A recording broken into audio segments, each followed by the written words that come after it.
সুনীল গঙ্গোপাধ্যায়ের লেখা কেউ কথা রাখেনি। কেউ কথা রাখেনি। ৩৩ বছর কাটল, কেউ কথা রাখেনি। ছেলেবেলায় এক বষ্টমী তার আগমনী গান হঠাৎ থামিয়ে বলেছিল, শুক্লা দ্বাদশীর দিন অন্তরাটুকু শুনিয়ে যাবে। তারপর কত চন্দ্রভূ অমাবস্যা চলে গেল, কিন্তু সেই বষ্টমী আর এলো না। ২৫ বছর প্রতীক্ষায় আছি। মামাবাড়ির মাঝি নাদের আলী বলেছিল, বড় হও দাদা ঠাকুর, তোমাকে আমি ৩ প্রহরের বিল দেখাতে নিয়ে যাব।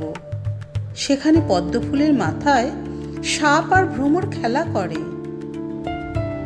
নাদের আলী, আমি আর কত বড় হব? আমার মাথা এ ঘরের ছাদ ফুঁড়ে আকাশ স্পর্শ করলে তারপর তুমি আমায় ৩ প্রহরের বিল দেখাবে? একটাও রয়্যাল গুলি কিনতে পারিনি কখনো। লাঠি লজেন্স দেখিয়ে দেখিয়ে চুষেছে লস্কর বাড়ির ছেলেরা। ভিখারির মতন চৌধুরীদের গেটে দাঁড়িয়ে দেখেছি ভিতরে রাস উৎসব।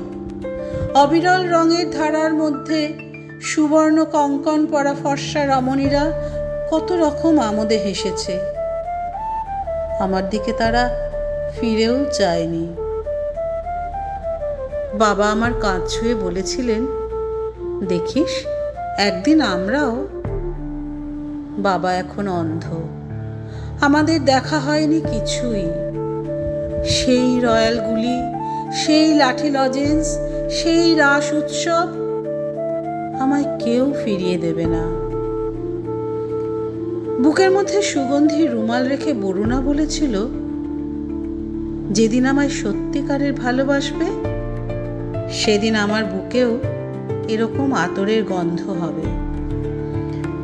ভালোবাসার জন্য আমি হাতের মুঠোয় প্রাণ নিয়েছি, দুরন্ত ষাঁড়ের চোখে বেঁধেছি লাল কাপড়, বিশ্ব সংসার তন্ন তন্ন করে খুঁজে এনেছি ১০৮টা নীল পদ্ম।